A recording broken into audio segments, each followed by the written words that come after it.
It's live now.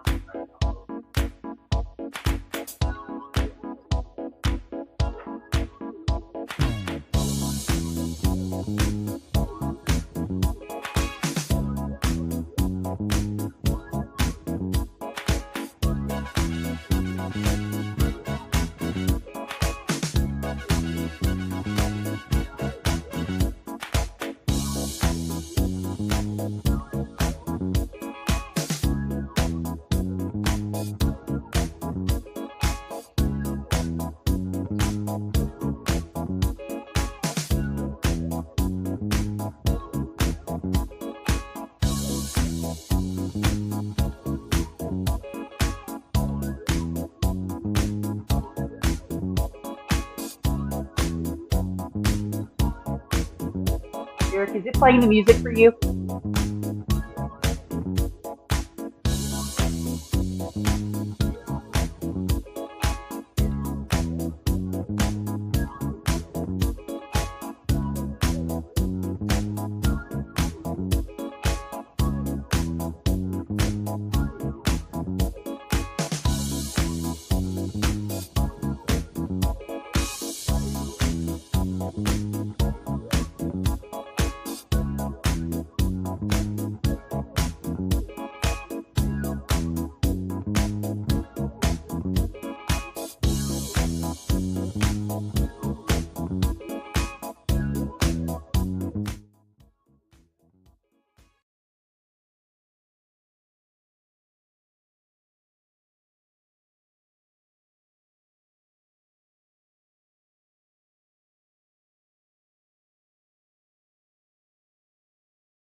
All right. Well, now that we're unmuted, welcome to the ladies' room. I don't hear you, I'm Allison. Can Allison. anyone else tell Allison? What's that? Can you not hear me?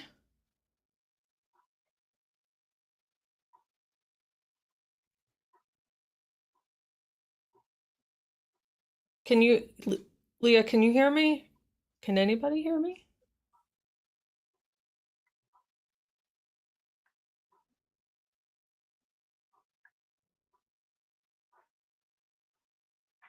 Hello? Okay, you can hear me? All right, I'm not sure if Leah can hear Eric, me. can you hear Allison?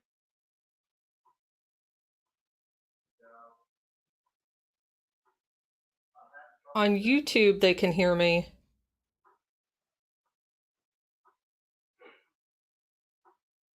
That's weird.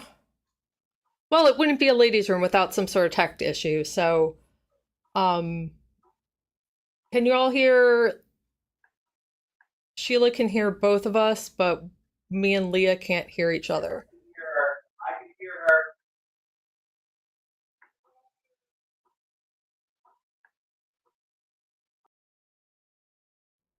her. Okay, so we'll try to get that worked out. So hi, welcome to the ladies' room. I'm Allison, the Mighty Librarian, and Leah's having some sound issues, so I will just start talking. So thanks you all for coming. So we got some stuff to talk about, and I think that it's important that we be prepared. Now, that doesn't mean we despair or any of that, but we got to get ourselves prepared mentally for a few different options. And I think it would be a disservice to tell you don't worry. Um, I'm not going to say worry. I would definitely say be concerned and prepare yourself for the fashy gremlins. Yeah, be prepared for the fashy gremlins to show up. I'm going to play a few clips for you on some this one lady. She puts it in really good terms in a very short amount of time about the biggest concern. But we do need to be prepared and worry about and be concerned about some things. But we're not going to despair because all hope is not lost. It is not at all. Um, the fact. So first thing I wanted to talk about was I went on what you call it, one of those organizing calls from with Indivisible, and Indivisible is like a progressive-ish Democrat based organization group, and they were really instrumental in helping stop the Affordable Care Act passage. Remember back in 2017, they were really instrumental in organizing that and whatnot, and getting the Republican senators we needed to stop that from being repealed. So anyway, they have some really great ideas in the works. A few things that they were really wanted to stress was organizing, and organizing on the local level.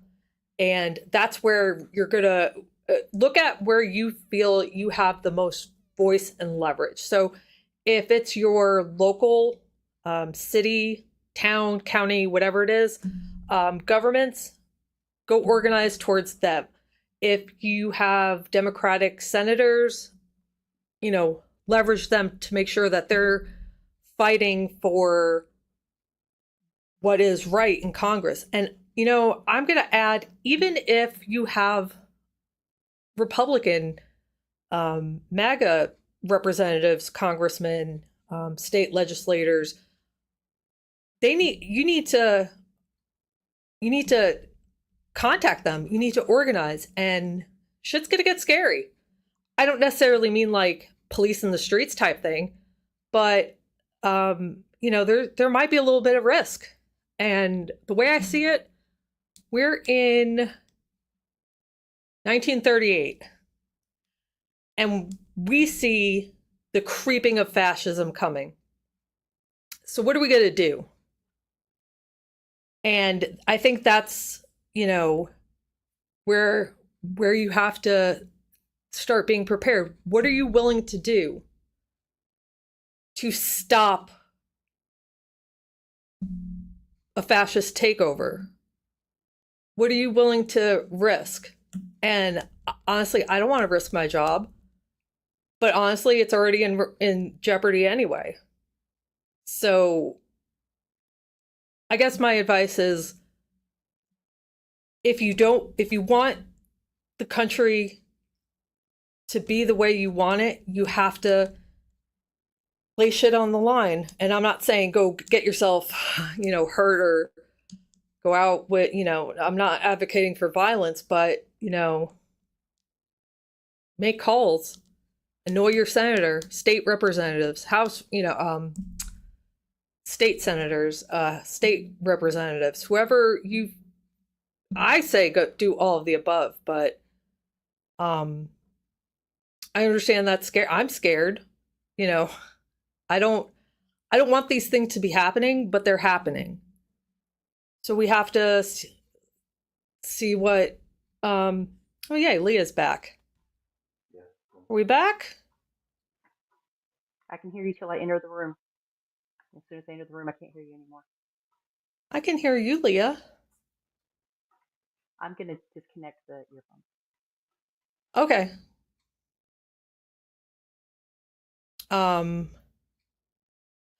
So I was just saying how we have to be prepared mentally and really think about what we're willing to risk in order to stop shit from happening. Because you see, I see this particularly troublesome in Texas. You see ICE coming in, rounding up people. Now, I'm not suggesting get in their way, but what are you going to do? Think about, because we're at that time where you have to think about how you want to react. And there's going to be some risk involved. It could be your livelihood. Everybody's livelihood is on the line at this point. That's what got voted in. Everybody's livelihood is on the line. But I can hear you. all hope is not lost. I can hear you just fine. All hope is not lost. I can Oh, there's an echo. Are we echoing badly?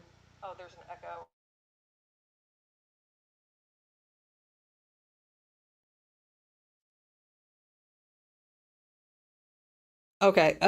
so so back to the indivisible call. Um they created a playbook on what you can do in the next 60 some odd days that that we have until Trump takes office. I'm going to put it in the description. Wait, that's not the link. Hold on. Um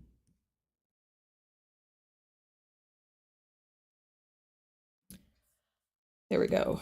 Okay, so and it gives you tips on how to organize at different levels of government, what to prepare for. It's a really good starting off point. And if you want to start your own group and see what happens. So they really motivated me.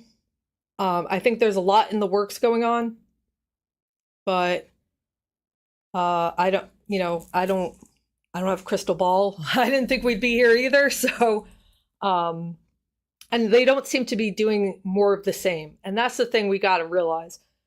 We cannot do more of the same because it's not working.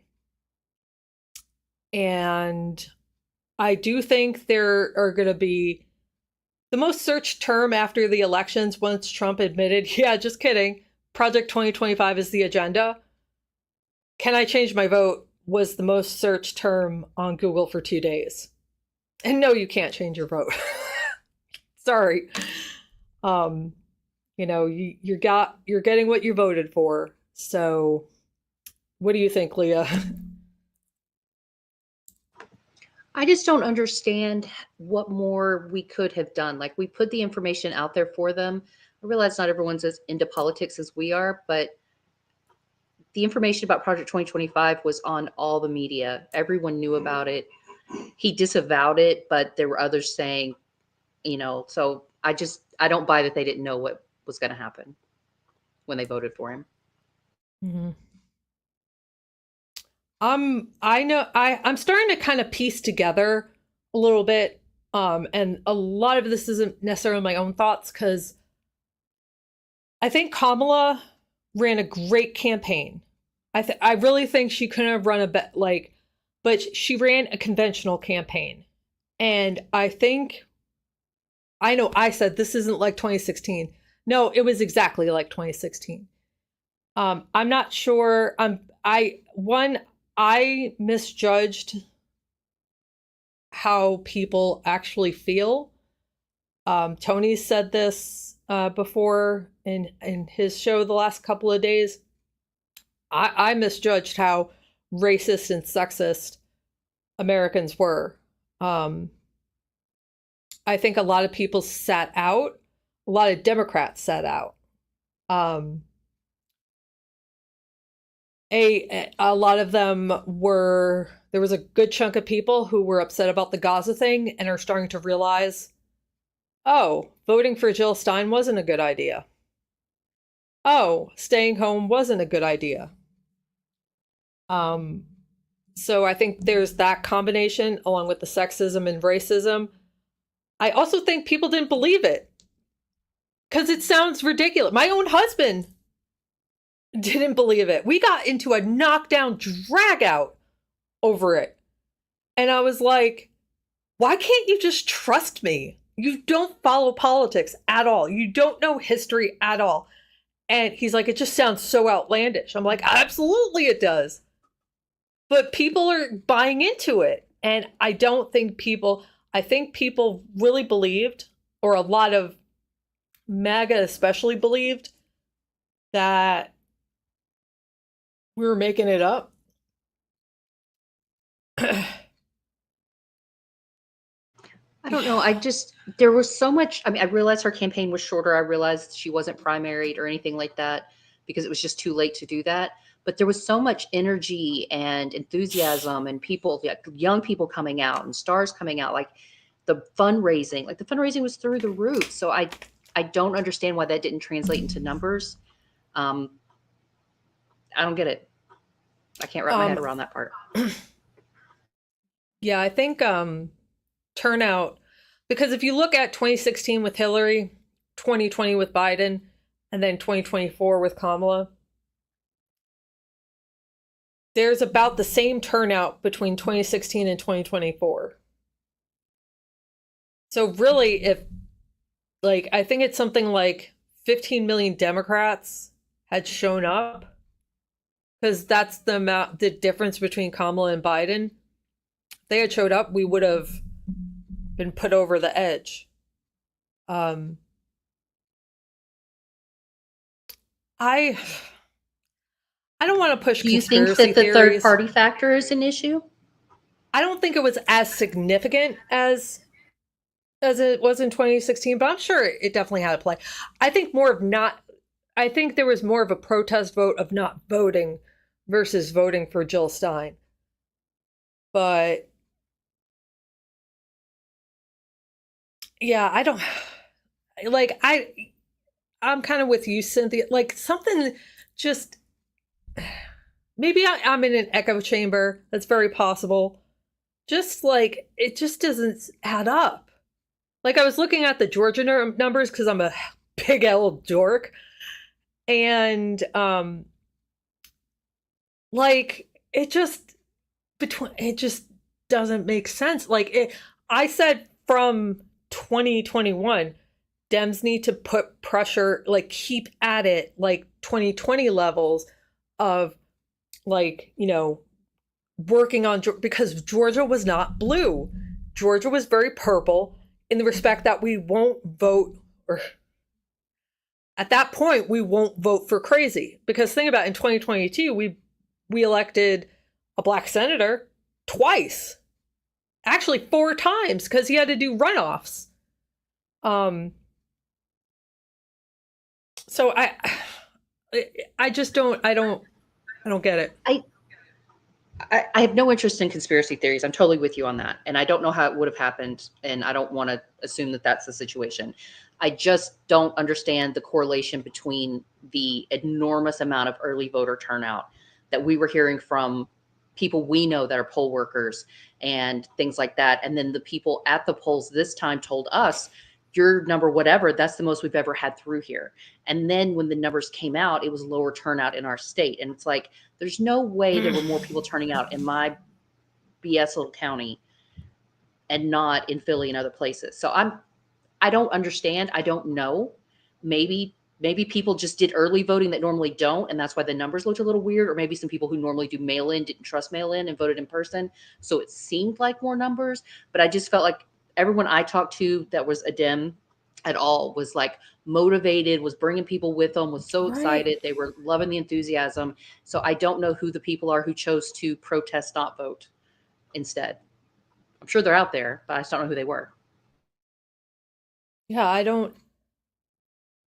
I don't.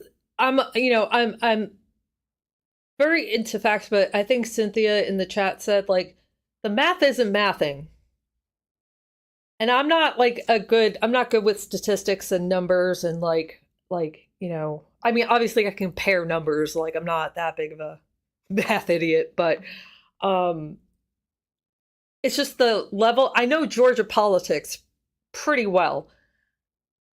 And it was just kind of shocking, like in Fulton County. Like that is a stronghold. I I just don't get it. Um Well, oh and we wow. talked before the election, like in the Commonwealth states like Pennsylvania, the county level commissioners are able to make decisions. They have a little more leeway. And like ours, days before the election, voted to be a non-curing county. So they would not cure ballots at all. And they voted 2-1 that if you made a mistake on your mail-in ballot, like I think you had to contact them. Like it was stupid. Like so, all those votes are just basically gone. And as soon as they did that, I was nervous, but I expect it from you know small town politics. But I didn't think it would have this big of an impact. But if that was happening routinely in other places, there may be.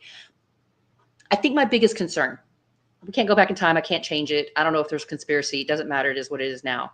But who did we not reach that we thought we reached? So who decided not to vote? And how do we reach them?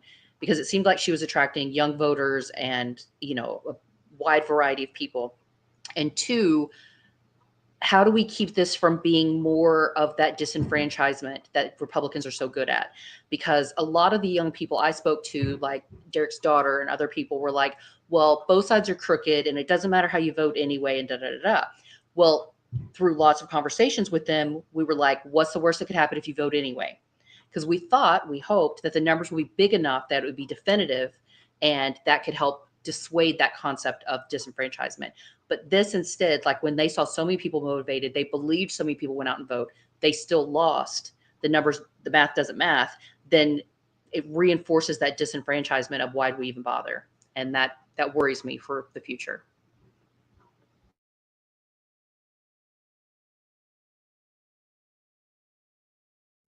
Amy, I don't know. I haven't heard. I've been taking in a lot of information the last few days, so I hadn't heard. I've heard like some theories on but nothing concrete about anything.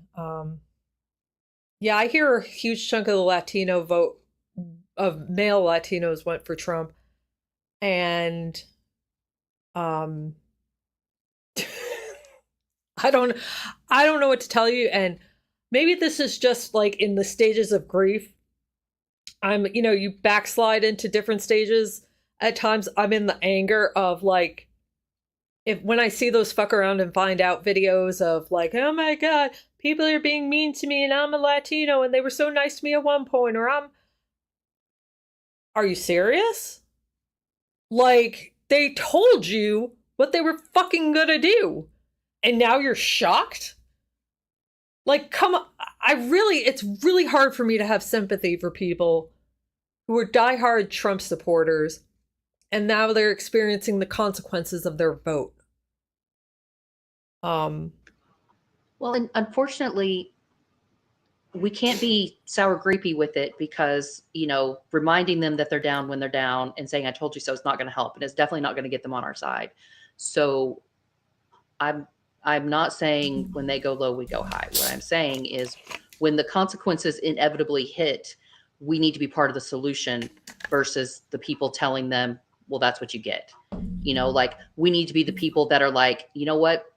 I didn't want to see this happen, but I'm prepared because I thought it might. And these are the resources. And I want you to have them too. Like the more we can connect people to resources and show, listen, don't love what's happening and wasn't sure it was going to, but here we are. So here's what we've done. These are the community organizations we've put together. These are the resources that are available. Like the more we can build community that way and catch them when they fall instead of shoving them out of the way as they fall, I think the better we can build a coalition going forward, because that's going to be a big part of it is the people who get burned by this eventually coming to see things more our way, we hope.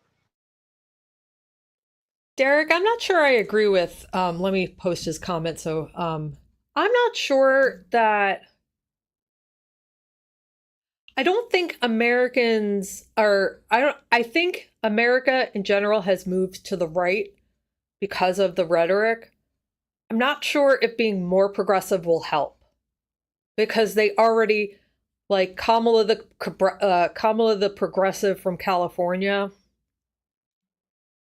But Dems definitely have a messaging problem. They need to rebrand, and I think they're trying to do too many things at once. They need to have like Team A and Team B, okay? Team A, you do the politicking. Like you do the mockery, the going on offense. And then you have Team B flooding the zone the way MAGA does it, flooding the zone, combating disinformation. The same person should not do both jobs because then they sound like a regular elite politician, even though that's not the case. I don't think like Kamala was pretty good at this. Like don't try to fact check, pivot. She followed Dr. Rachel Bidicoffer's kind of formula. Pivot, attack. And she was very good at doing that. Arguing back and forth about facts, even though we know we're right, the other side doesn't care. They just don't. And they're told to not care by Trump. So I don't know. I don't know what the answer is. Honestly, I think they just need to have it burned down and learn. I don't like that idea. I don't like that outcome. But how else do you convince them? They think he's good for the economy. I think Cynthia makes a good point. She said, if you were to present Harris's policies without telling them who they belong to, people are in favor of them. We have the same issue here in Pennsylvania with Governor Josh Shapiro. I won't name names, but we know someone who their spouse is adamantly anti-Josh Shapiro. But when they are told, hey, what about this policy? They're like, oh my God, I love that. They'll be like, that's Josh Shapiro. And they're like, ah. And so I don't want to take the power out of people's hands, but I wish they would go on Ballotpedia or one of those others, ActiVote, whatever, take the test that asks you your opinion on different things, and it tell you where you actually stand and where the politicians who are running for office stand, because people are not where they think they are. They are tied to maybe what their family always was or what they were taught in school or in church or whatever they were supposed to be. But where they actually fall when they actually look at policy is very different. And I think that's why Trump is so successful, because he has no policy. He just runs on grievance and anger. And that appeals to people because it's baseline and simple. Whereas actually having to read about, think, and form your own opinion about a situation, a policy, whatever it may be, that takes work. The average person doesn't have the time or the bandwidth to do that because they're just trying to survive, and they rely heavily on that. And instead of, it's that whole the plate of cookies and the guy's guarding it and he's telling the other guy that, that black man's stealing your cookie when he's the one taking all the cookies. Republicans are really good at that, in that sleight of hand of telling you, no, look over there, it's that guy. And then you don't pay attention to what they're actually doing. And until people are willing to look at things and research them some, they're always going to believe what they're told. There's a lot of experiments that will prove that people also follow the herd. They did tons of experiments that show people will follow idle, trivial things that mean nothing, all for the sake of being in the group. And this is especially right after World War II, psychologists wanted to really understand how people could buy into such severe anti-Semitism and genocide. So there were, you guys are nerds like me, so you probably know quite a few of them. But yeah, the playbook is real. The playbook is real. Speaking of the playbook, I wanted to play a quick video. Let me see if I can get it up there without and I found this by accident, but she talks about the 180-day playbook, which is what we really need to worry about. So Is that the mandate for leadership?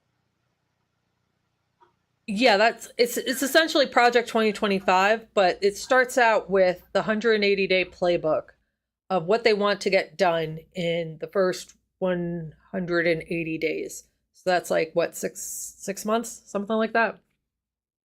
If I could just get this. All right. And Klans members, that's what's happening now. They're being trained on how to be effective at their jobs. But the fourth part that we don't really know much about is the playbook, right? It's the 180-day playbook where they said within 180 days, they're going to roll out all their plans and platforms. Now, I don't know what that looks like. All I know is what they told us they're going to do. And so if we take them at their word, and if they do what they tell us we're going to do, these are some of the scenarios that I was posing to some of the folks I was speaking with over the weekend. Let's say that they do what they say they're going to do when it comes to financial aid or to the Department of Education. Let's say that, as they said in Project 2025, they want to get rid of the Department of Education, which means no more FAFSA form for financial aid for people going to college, no more Pell Grant calculations, no more SEOP programs, no more pipeline programs, no more ability to no more work study. All of these things come out of the Department of Education. And again, this is if they do what they say they're going to do. I don't know if they're going to do it. I don't know when they're going to do it, but this is what they said they're going to do. So let's say they do that. Let's take them at their word. Let's say that they do the other things that they're going to do, which is to cut SNAP, which is food stamps, right? And let's say they can do all this in their time frame. They said they got 180 days. We're going to take them at their word. So let's say they cut SNAP, which is food stamps. They cut free lunch and free breakfast programs. And they cut all the programs that our kids rely upon, both during school, after school, and during the summers. And let's say they do all of that, and they've got this 180-day playbook, which means January 20th is day one. What is that? June 20th, 6 months later, 180 days later would be the day 180. At the same time that all of our children are about to be finished with their spring semester. So we're going to have tens of thousands, dare I say millions, of high school seniors who, if they do what they say they're going to do, won't have any way to pay for college. I mean, no student loan, they won't have no way to pay for college. At the same time that they will be rendered utterly unemployable with no skills. At the same time that our other students are going to be coming out. Now, they're also planning to cut daycare, right? They're also planning to cut health care, and they're going to take children who are between the ages of 18 and, I shouldn't say children, but you know how as a result of the Affordable Care Act, you can be on your parents' insurance until you're 26. So they're cutting that. So all of this is happening. If it happens as they say it will, within 180 days, then that means come June of this year, we have some things to think about, like who gonna feed these children? What are we going to do with tens of thousands, dare I say millions of young people in the summertime with no job prospects, no summer youth employment, no internship programs, and police who, according to Project 2025, will have complete immunity to do with them as they will. And if you're also going to, as they say they want to do, got to take them at their word, cut funding for programs like public defenders, you're going to unleash tens of. Oh, right. So I'm going to post the link to you should really watch that whole video. Maybe you can send it to friends. It really puts into some real life perspectives of if they say what they're going to do according to the playbook. And also a point that I wanted to touch on too was in being mentally prepared. How does Project 2025 affect your job? I know how it affects mine. Intellectual freedom gone. I'm already walking a tightrope when teaching information literacy. I'm sure the state legislature will have something to say, or the federal government will say, if you want federal funding, then you got to get rid of this. Another thing, how is that going to affect you? And what are you going to do about it? Because some jobs are already fucked.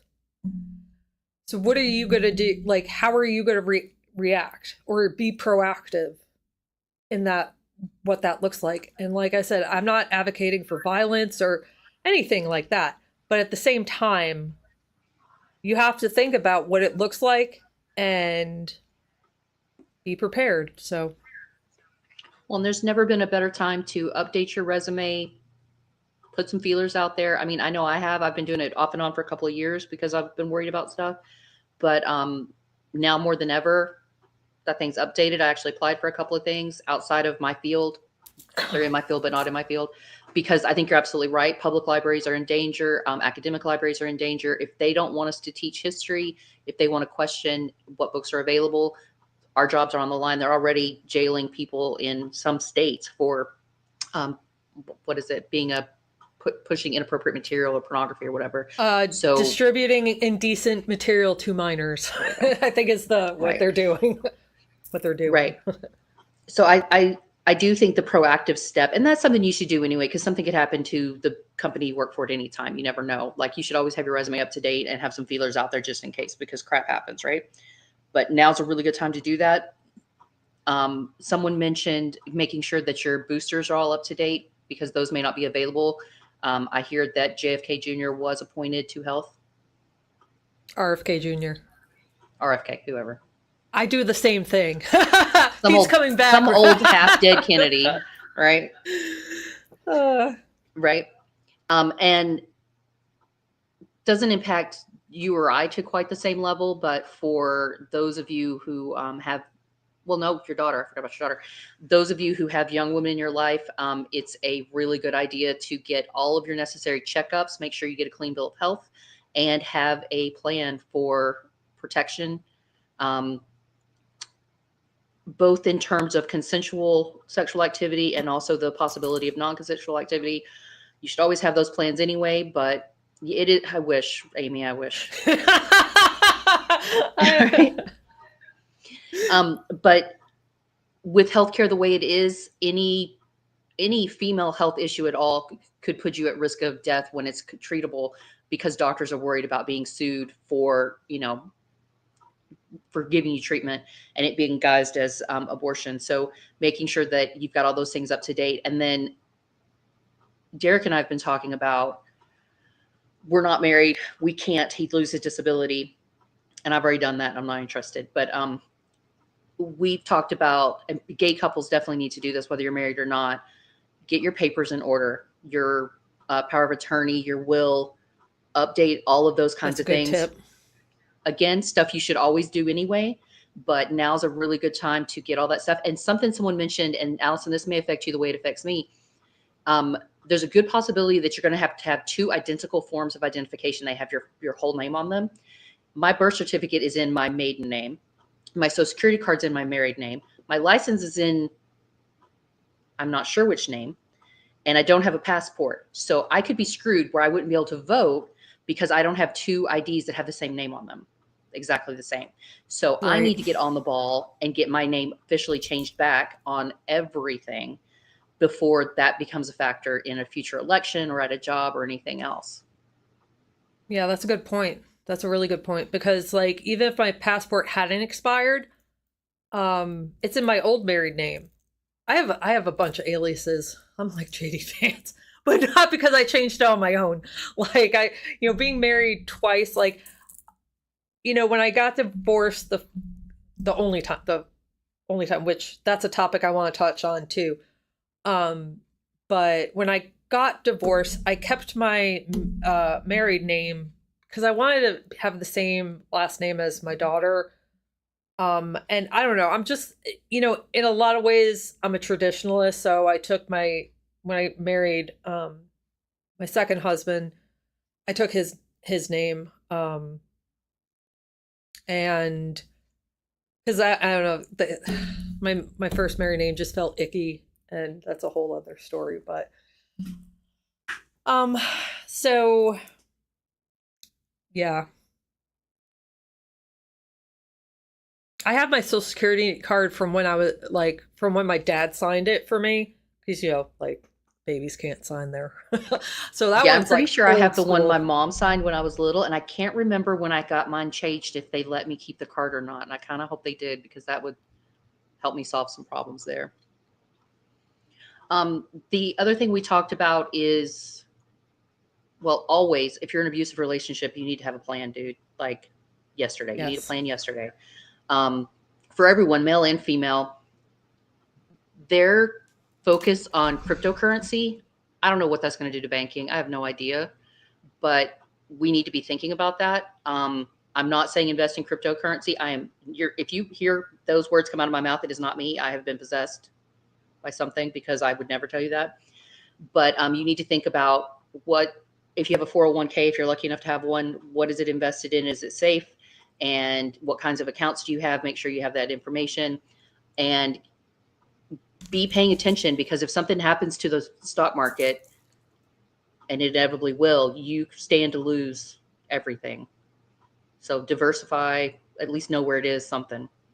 Yeah, and I would say, if you've had thoughts of leaving your husband, I would strongly recommend you document everything. Because one thing, if they get rid of no fault divorce, you're going to have to prove why you need a divorce. Now, the good thing, though, is that we have cell phones with instant cameras or instant recording devices. So, it's not hard to document that kind of thing. You can also find really inexpensive cameras that are small that you can put, in your living room. Women are creative. You can figure out ways, but always be thinking about that. If you've been like planning, do it now, because no fault divorce means that you can just get a divorce. You don't need to, you can just cite irrevocable differences, and that's that. But one thing I really wanted to stress, because when I almost left my husband, when I should have, he tried to intimidate me and make me scared, and by saying he would get everything and I'd get nothing. And then when I finally did leave him, well, there's no way you're going to keep Emily. And I'm just like, the hell I'm not. You're in the military and have to, they're not going to let. So anyway, if you need to leave your husband and you take the kids, that's not kidnapping. That's parenting. It's only kidnapping if you violate a visitation agreement. That's court ordered. So he'll likely scare you into saying, I'll press charges of kidnapping. Good luck, dude. It's not kidnapping when you're a parent and either one of you can take the kids. With that said, if he gets wind of you trying to leave, he might pick the kids up from school and take them himself. And then that's not kidnapping either. So document. Start a little hidden fund. Take a little bit out every time you go to the store. If you can, take out $5, $10, $20 that, the amount that won't be missed, or I don't know what you do, but find ways.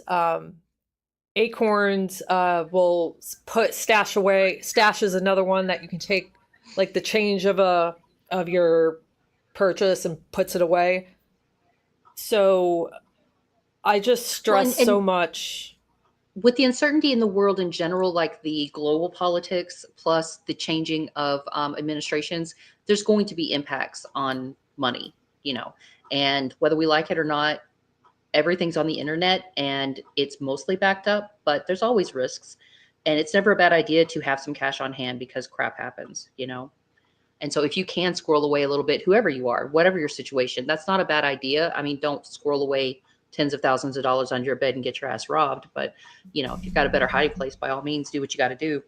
I'm not saying don't trust the banks or anything like that. I'm just saying have options, because we just don't know. Another thing I kind of wanted to touch on was the cabinet picks. Now, of course, we're going to laugh at them, but bear with me. Now, none of us know what's going to happen, but I think one of the failures of the Democrats, too, was failure to realize how the imagination of Trump and what he would do or say. So he's nominating these ridiculous people for jobs that they're wholly unqualified for. I mean, a Russian asset in charge of the intelligence agency. Get out of here. Are you serious? So why I say that is Matt Gaetz as Attorney General, Matt Gaetz as Attorney General facing charges. Come on. For sex trafficking. So and the reason why I bring this up is we all want to laugh at the absurdity of these names. And don't worry, we will. But why is Trump doing this? It's not because he's crazy or dumb. He played dumb the entire election and still won. My concern, I'm not going to call it a theory. I don't know what's going to happen, obviously. But there's a little thing called a recess appointment. And so what it's intended for is that if a cabinet position, let's say Joe Schmo on the cabinet, he gets a better job, so he resigns and leaves in the middle of the summer when Congress isn't in session. So the president, I don't know if he can request that Congress come back in session, but he's not going to call Congress back in session for a single appointment. So they do what's called a recess appointment. And he appoints it on a temporary basis, but the length I think is 200 something days. So it's a solid like 6 to 9 months before they have to be confirmed by the Senate. So my concern is Inauguration Day, the new Senate Majority Leader, whatever his name is, calls a recess. They're all appointed. And I think it's naive for senators not to think that that's a possibility. In Trump's last administration, didn't he have tons of people that were never actually confirmed? They were just temporarily in the job until he fired them and replaced them with someone else? Yeah, he did like a thing that I think another thing you can do is like interim secretary of whatever, something like that. And I think they can be interim for a certain period of time because the person he wants to be the ICE director, he wasn't confirmed the first time, I think. So Rudy can be the White House bartender, right? I bet you Trump would do some shady shit like that, like make a new position. Or he already did. So a lot of MAGA needs jobs because they got their shit confiscated. Thank you, Sheila. John Thune. There's a lot of names swirling around. I wanted to take another moment to do the non-grift grift because I am a librarian, as you all know, and I can't not, oh dear, I can't not like, make things for you guys, or not necessarily for you all, but for people, to have references for. So I changed my Stop Project 2025 to Preparing for Project 2025. So I'm getting the link here, and I will share it. Let me share my screen. And we'll just go over it.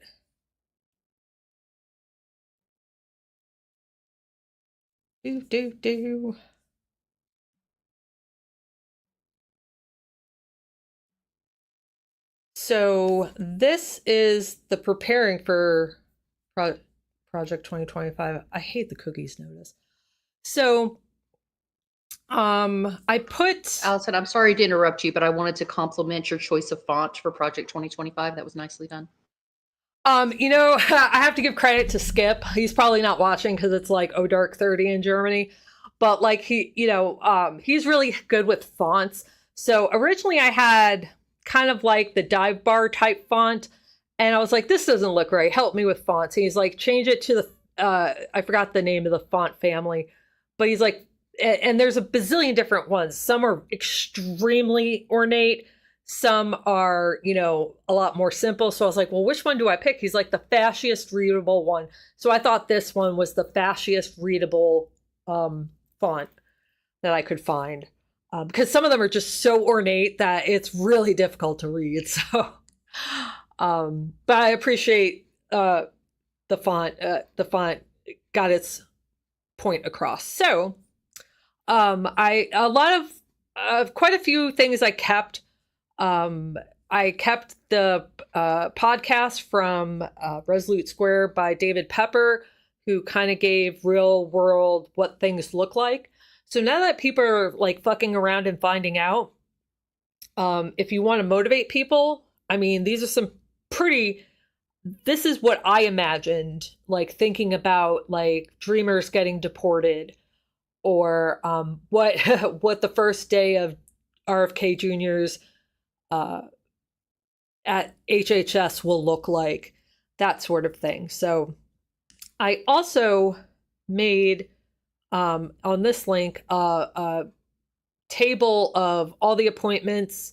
So if you need, if they have like bio links and a job description, just so you can have information on hand ready to show friends, family, whoever, how absurd some of these people are.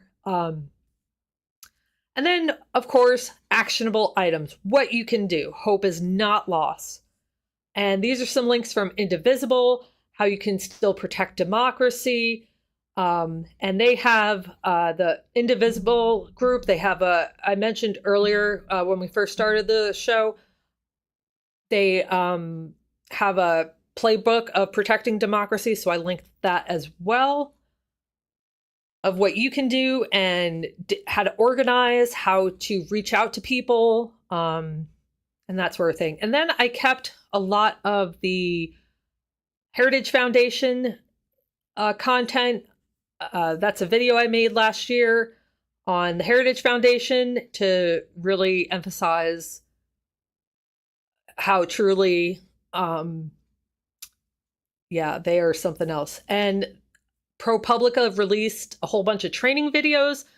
The Heritage Foundation has created a database of applications by people that they vetted in our training to be ready on day one. They're loyal MAGAs, and this is one of their training videos. And then if you want to buy us a coffee to support the library, there's links, our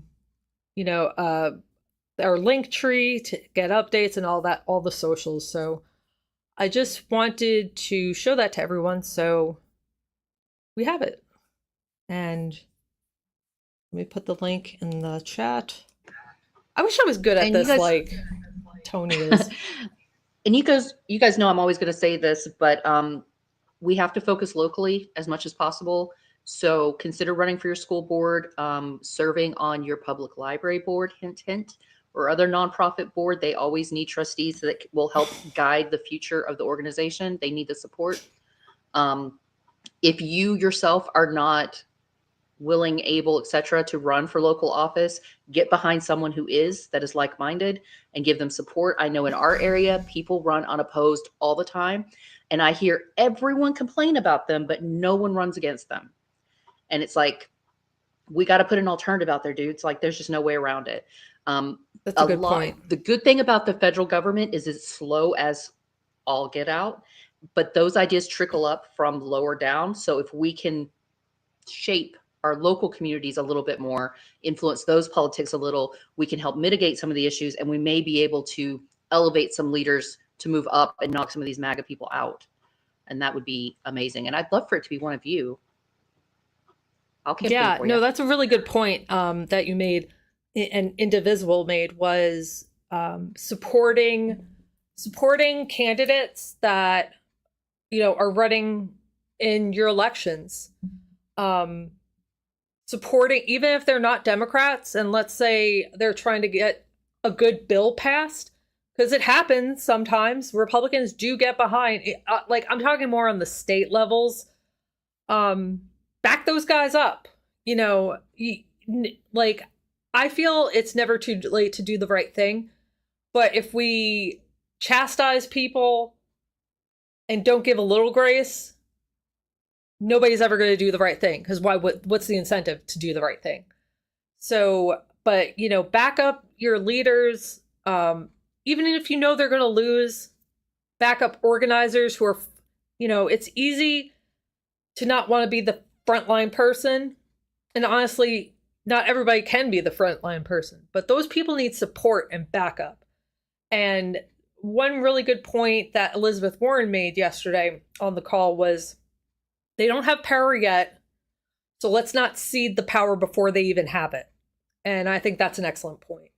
That let's not despair. Let's start calling local, state, federal, whoever. Even if you're a blue dot in a red state, be a thorn in their side, because they work for you too. Absolutely. And I subscribe to the newsletter for my state level representatives and senators, and then also for our federal ones. There are things that appear in those newsletters that I don't see in the news, where they're proposing a bill, pushing a bill, whatever. It's a good way to get ahead of what they may be up to.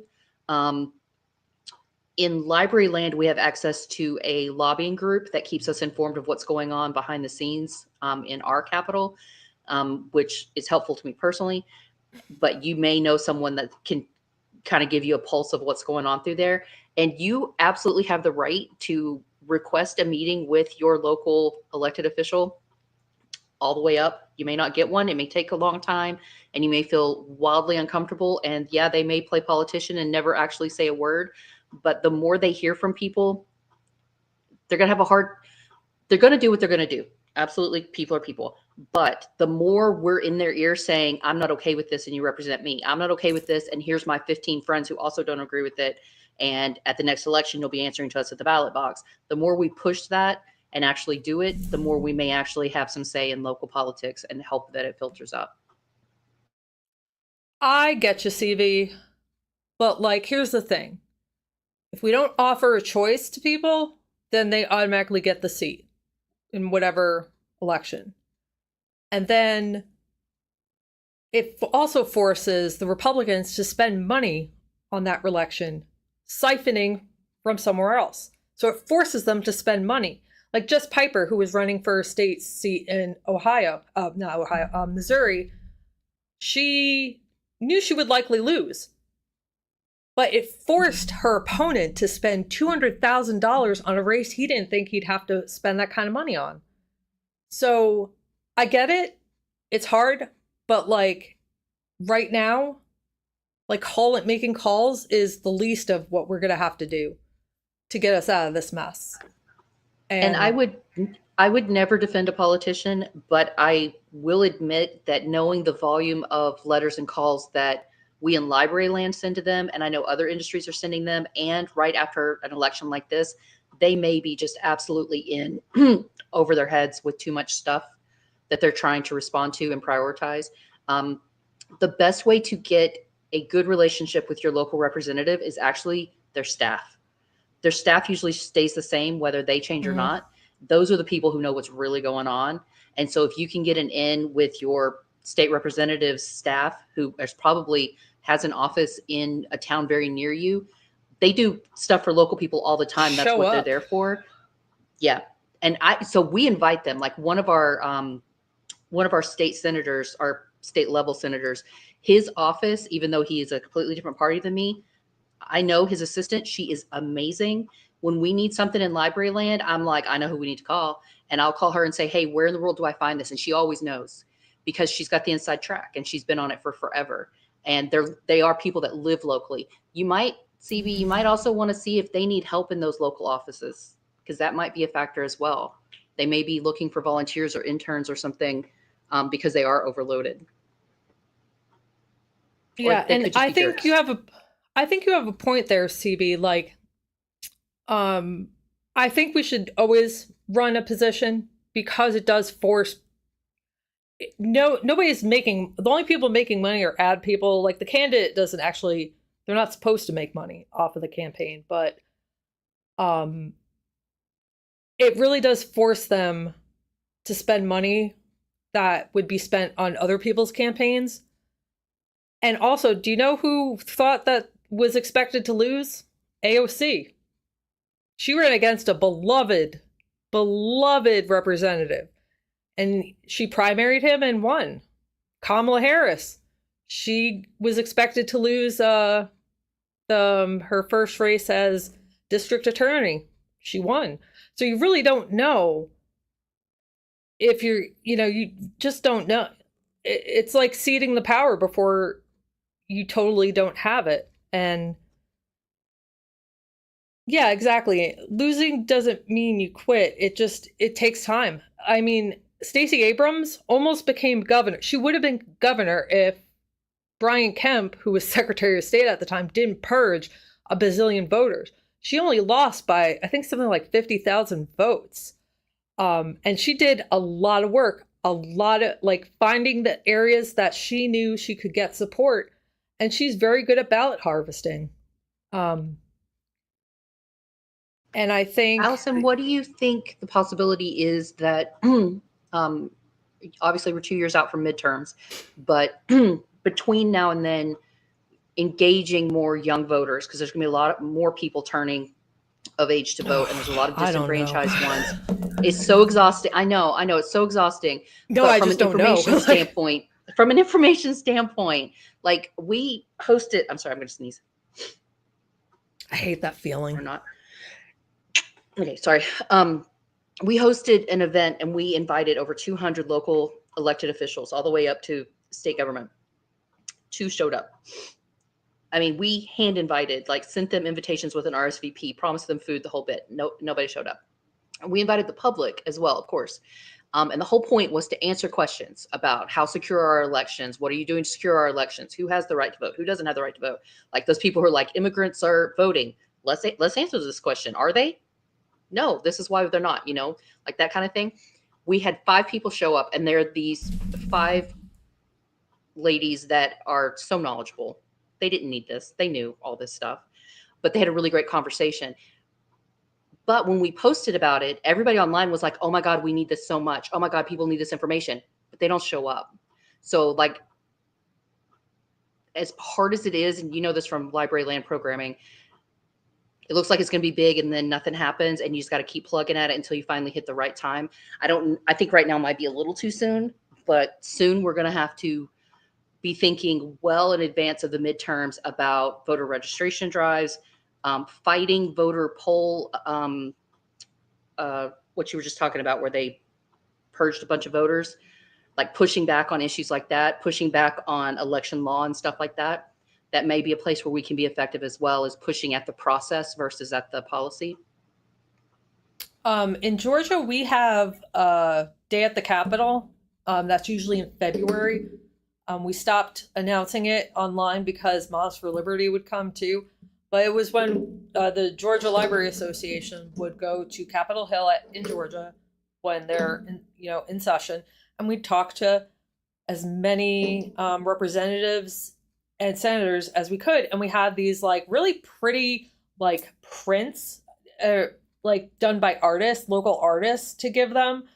And everybody likes a gift, but B, it's a lot harder to be rude to somebody's face than it is to just dismiss a call, dismiss a letter. It's hard, I know, but showing up there, forcing them to look you in the eye and tell you or what you care about or the right thing doesn't matter, that makes an impact. And I mean, I'm not going to lie to you.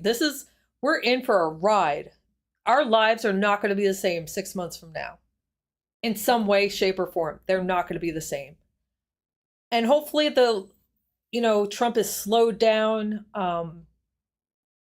But I think why I really wanted to title this Be Prepared is because in The Lion King, remember when I keep having this visualization of Scar? Remember when Simba comes back from being exiled and like the beautiful Pride lands are all like gross and destroyed by the coyotes? Like I had this vision of that. So then I kept hearing be prepared like in my head. So anyway, but being prepared, not just with tangible things or an escape plan from the country, from your husband, for, with kids, whatever, is be prepared mentally. Because in that video I showed you, that clip, one thing that I'm pretty sure did not come up on that clip, and I encourage you all to watch it in its entire. It's only, I think, maybe 10, 14 minutes, something like that. Is that we've never seen this before. So the brief summary is that she was talking to people at a politics type conference, and she was talking to violence advocates, violence prevention. No, well, that came out wrong the first time. Violence prevention advocates. And so he's like, so how are you thinking about like how your work is going to change along with Project 2025? And I'm like, well, we've been here before. Our ancestors been, and she's like, no, baby girl. Your ancestors have been here before, but we've never seen this. So be prepared to witness. And I'm not saying get yourself killed, necessarily get involved like that. But if he follows through on his promises, I don't think there's any community where you're not going to see that. I worry about my neighbor who just got a citizenship. Well, and I think that's why community is going to be so important is these our online communities like our Discord, but also your local communities, those couple of buddies that know they can reach out to you if they're going through a rough time and they need to talk. As a librarian myself, I'm like you. I've been working on a resource list, updating our local resource list for patrons, so that when inevitably people come in and they need to know where the food bank is, where they can get help with housing, whatever it is that they may need, domestic violence, etc., we can connect them to those people and make sure that information is up to date. And you're going to have people in your life who don't know who to ask. So if you can find those resources and curate them, that's always a good idea, and form those safe places where people can talk and share their fears. I don't, our Constitution is strong enough to withstand this. But, the big but, a lot of our checks and balances are broken, especially our Supreme Court. And like, I don't know. I don't know if the institutions can hold. And it's really unfortunate. The Constitution, if the Supreme Court was judging the Constitution fairly, I would say yes. Like, if Trump decided to do all recess appointments, Democrats could take them to court. Supreme Court would likely say that's not exactly constitutional. The court before, when RBG was on the court, I'm really quite positive they would have ruled that way. But now, when they're this close to a theocratic, authoritarian wonderland, I don't know. Honestly, I don't know.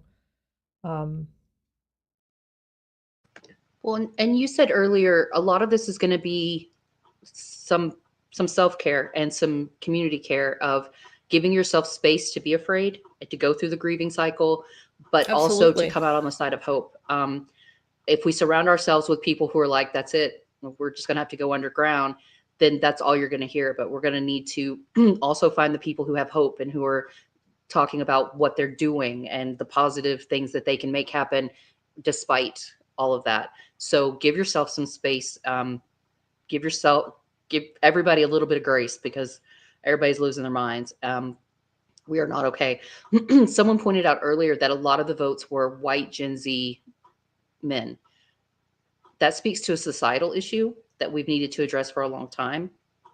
I don't even want to get started about Nick Fuentes and all of that stuff. Right? That's something we could do something about. Sometimes at our own peril, but like, speak up when people say blatantly racist, sexist, or homophobic especially things. The guys. When they say something, I'm not afraid to put myself in front of a big old dude and be like, oh, hell no, you're going through me, little boy. But I need that guy in my corner too, who's standing on the other side going, I got you, girl. Call your friends out when they're being stupid, when they're being ridiculous, and just make it a constant. Like, you can feel that way all you want, but you are not going to talk about it in front of me. We're not doing that here. Like that whole your body, my choice forever. No, we're not doing that. Beau of the Fifth Column, I know he's on a break, and I wish I could easily find this video. Maybe I could.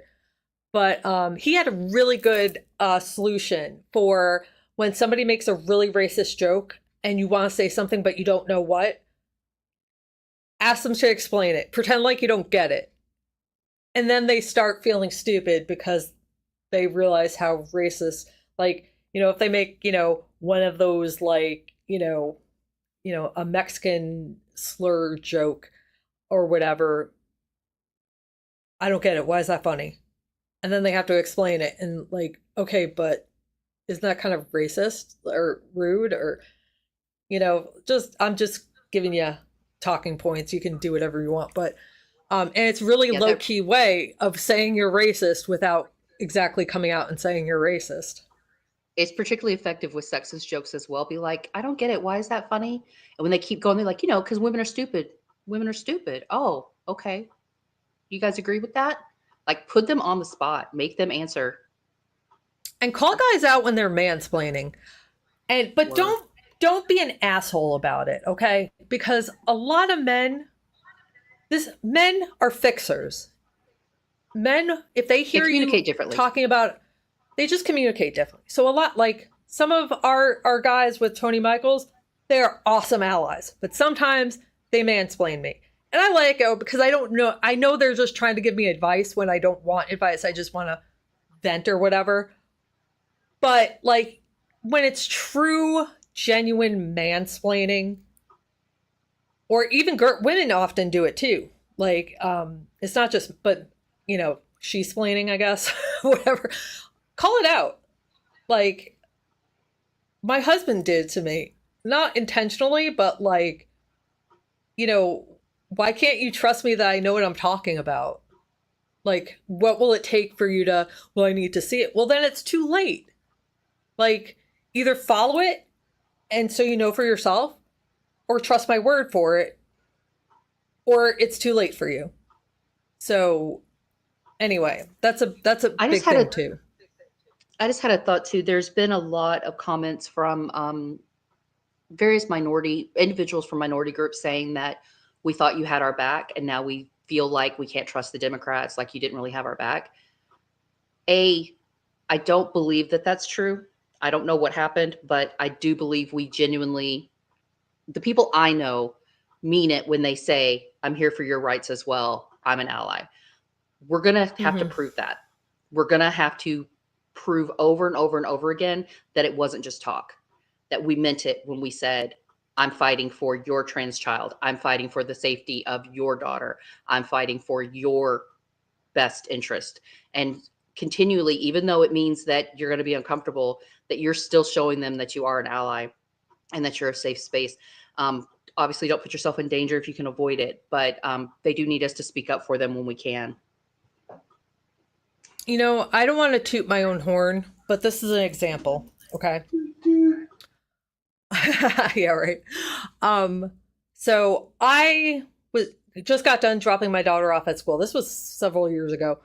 So I'm coming back up, and there is this hill that you can make left and right turns on or go straight. But it's really, if you're turning from the other side, it is easy to cut somebody off. So I'm coming up the hill. Somebody is in front of me, and then somebody's making a left, and then there's a cop. And the someone making a left makes the left, cuts the person off, so he kind of swerves, and then he gets pulled over. So I pulled over behind him, like I wanted to let the cop know that that's like, from the cop's angle, it looked like he was drunk. But I saw what happened because we were down the hill. Anyway, if you're going to do this, you be careful. I did not get out of my car. I waved the officer over and I was like, look, I saw what happened. Like, it's not his fault. And he's like, okay, can you step out of the car so I can get some information from you? So I get out of the car. So by me getting out of the car, that dude, like, I was telling him what happened. The dude heard me say it and he said, thank you. And I don't know if that would have turned into a racial thing, but it showed I cared enough to a black man that I was going to stop regardless of what it actually was. I'm not saying you do that everywhere. You got to judge how you be an ally, but that's one way you be an ally. Well, and that's a big part of it, is speaking up and treating strangers the way you would. Like, I always think about, like, when I hold the door for someone or, help someone, I'm not doing it because I want them to thank me. I'm not even doing it because I'd want them to do the same for me. I'm thinking, what would I do if this was my grandmother? What would I do if this was my mom? What would I do if this was, you know what? I don't want other people to suffer. So I'm going to take 2 seconds and help them.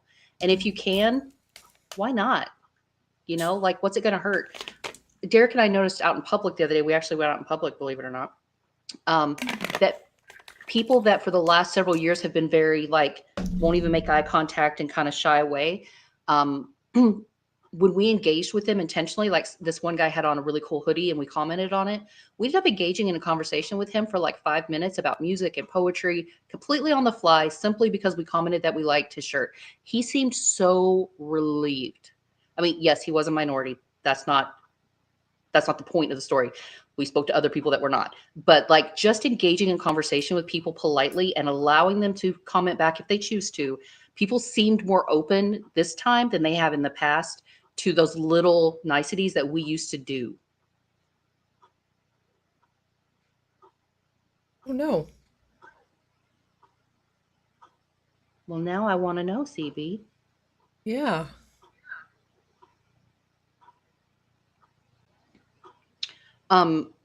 Amy made a point earlier that many men will say to her that she's just repeating what others have said, like she can't actually have a thought of her own.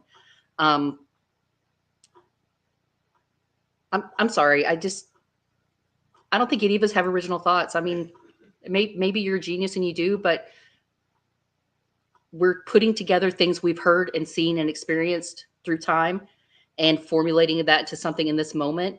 And somebody else has probably done it too. That doesn't make it any less special, but you're not just repeating something you heard. They're doing the same thing. Like they did not come up with the theory of relativity last night while taking a dump, like we're all repeating things we've heard or experienced or seen. Like that's just a stupid thing for them to say. Yeah, that is really stupid. Like, of course, like, would you? I'm not always carrying for a that, CB. I'm always for that. Like, I don't understand why people can't like I'm not carrying a citation list at all times. Like, and when somebody says do their own research, I know they didn't do any sort of reliable research. Now, I'm not saying you believe everything the mainstream media says, not at all.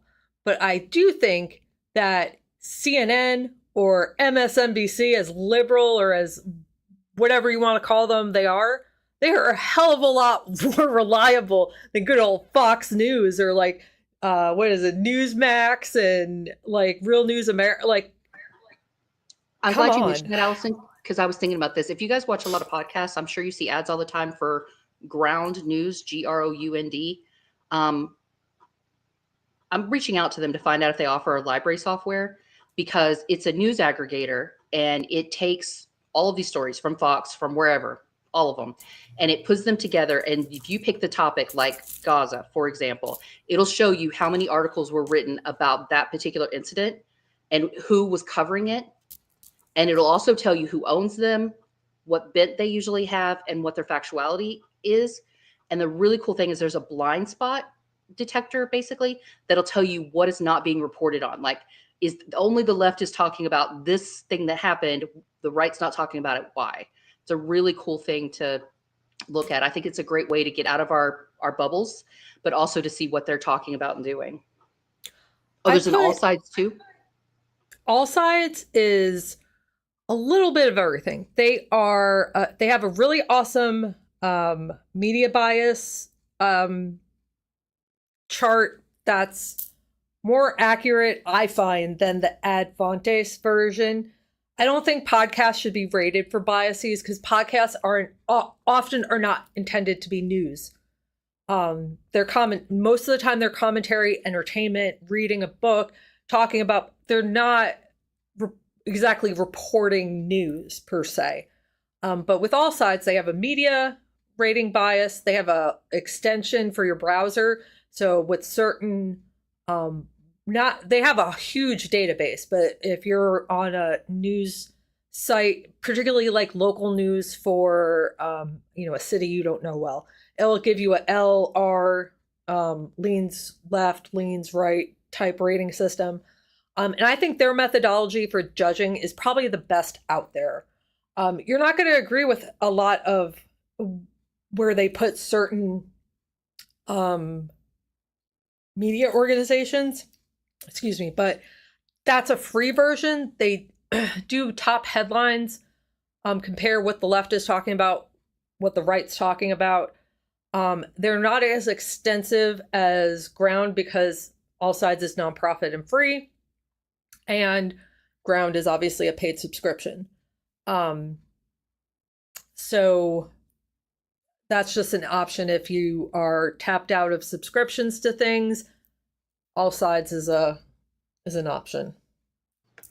Well, and I think both of them, like the whole idea is that we know we're in an echo chamber. We've sought each other out, particularly for these topics. But if we want to, they always tell us, well, you're deciding the leftist anyway. So, okay, well, let's look at the best way we're going to counter their arguments is to know what their arguments are and what they're basing them on and seeing what they're saying about it. And that will give us a better idea of understanding where they're coming from and also countering that with good information as well, which is good for our brains as well. Yeah, that's another really good point. That's a lot of the reason why I watch a lot of right-wing nonsense. Because I study it, as part of the research component of my job. But also I need to, how can I make a good argument against somebody if I don't know what their arguments are? And I think it also provides good counter arguments to, like you can think ahead of time, okay, they're going to come at me about this. So, I'm not good off the cuff. So I'm a planner. So I kind of have to have something already in my head or rehearse it. And obviously if you're engaging with somebody you don't know, or you're having a phone conversation, it comes up, you often can't prepare. But if you know what they're saying already, you can kind of, thinking about it, formulate your response to certain things. And it's just, but like right now I'm on a mental health break from right wing. Like I cannot stomach listening to a Trump thing, how he puts on his website. Like I cannot stomach one of those. I cannot stomach hearing pretty much any politician, mostly on the right, but like Trump in particular is like nails on a chalkboard for me right now. I'm sure it'll fade away and I'll get back to work, but don't forget to take a mental health break because it's really taxing. They're very toxic. Oh, and I know we're running really late, but I really wanted to get to this one other point. And speaking about toxic MAGA, I don't like to tell people to be immature. I'm a firm believer of like working things out and talking things through. But like some people that are in your life are just toxic. And forget politics. Like if somebody is toxic in your life, causing you anxiety, depression, is like messing with your head, it's okay to cut them out. And you probably should. But here's the big but. Don't be an asshole when it comes, I'm going to be very, very vague, but a friend of mine, kids graduating from college, MAGA family member, said she planned the party, didn't plan the party. We don't know if it's just to be an asshole but it's probably, how do you forget something like that? I don't think you should be doing that. I don't think you should be, especially when it's like, somebody else's day that really has nothing to do with your anger, but on normal days, yeah, go at them. Like, not violently. Words. But I fully support, I don't think, there's some videos circulating about how it's messed up that you're willing to cut out family over politics. This isn't a disagreement over, should we fund more like free lunch programs which I think is how do you not care about school lunches for kids getting fed? But that is a disagreement. Policy, should we fund, I don't know, should we cancel student loans? That's a disagreement. But like these people are basically saying, for the most part, I'm sure not everybody, but for the most part, are condoning racism, bigotry, misogyny, taking away rights from people, treating people horrifically. And if there are people in your life who are excited about that and it's wearing you down, it's okay to cut them out, especially if they're calling you names, disrupting your life. It's okay to go no contact. I mean, if it was some other type of situation, a psychologist would tell you go no contact because that's fud up. Just because it's about politics, which that's like just a simplification of things. And most of the time, people aren't really upset that their family cut them out.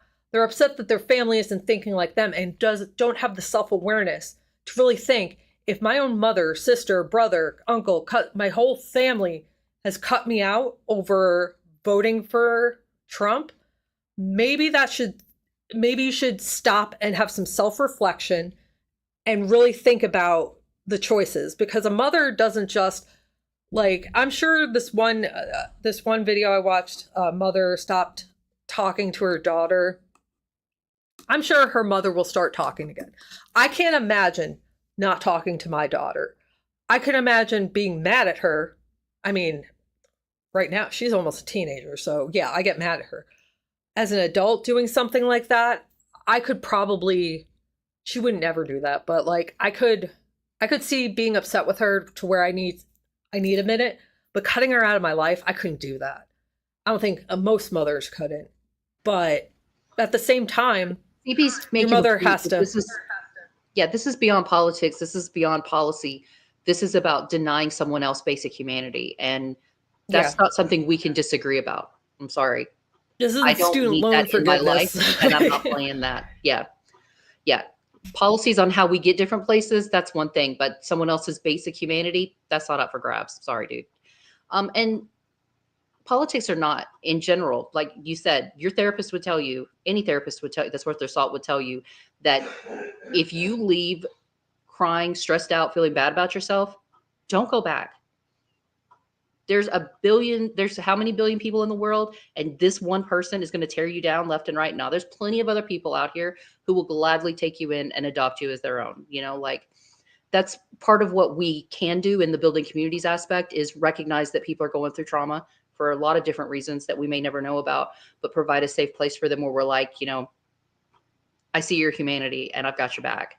And you may not have your family of blood in your life, but you've got your chosen family, the people who see you for who you are and care about you. And those people are invaluable. Yeah. Yeah, that's a really good point. We have a lot of shit coming up, and I'll be on here.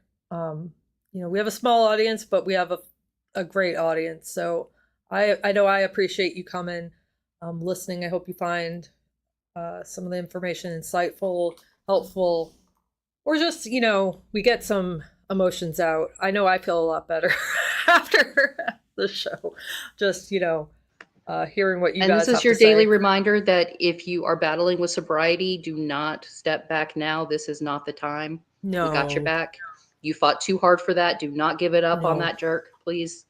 And if you need support, reach out. There's someone out there that would love to talk to you. And if you're considering harming yourself or anything like that, there are a lot of free anonymous places that you can reach out to for assistance and people you can talk to. And please absolutely do that. You are wanted and needed in this world, and we want you here. And I get it. My husband is in recovery. He fell off the wagon not too long ago. So I get it. So now is not the time. Don't do. And as much as, I was really reluctant. I didn't know how to present what I was going to say today, just because I don't want y'all to feel despair. That's hopeless. But I also want y'all to start thinking about what preparation looks like in your world and what things could happen. But don't give up your sobriety, because all hope is not lost. It's a tough time. We're going to go through a tough time. But I put faith in my fellow Americans and they let me down. But you know what? I don't see Americans, once they're finding out, it may get ugly in the fact that we have to literally fight back against this, but I hopefully, you know, we're here for you. We get it. It's a scary world, but don't let it like, what's the word I'm looking for? Don't let it consume you, I guess, because we will get through this. So, And we do have a perfect track record of making it through each day. We only have to do it sometimes 1 minute at a time, but we will get through it. And if you ever need absolutely. help, please reach out to someone. We'll have your back. Oh, Amy, I'm sorry. You know what? I swear by this. Zicam. The nasal swabs, not the lozenges, the nasal swabs. It feels weird, it smells weird, but I promise you, take one every like 4 hours, knocks it out. I promise you. And some elderberry, you'll nip it in the butt. There's also Zicam, little nasal packets you can add swabs. to your water that have a lot of electrolytes in them that can help too, because sometimes you'll get really dehydrated from the sinusy stuff and it'll wear you down so much. Thank you, Sheila. I love seeing you. And all of you who are, regulars and support the show. So yeah, with that, I guess we have to get going and let you get back to your night. So good night, guys. Night all.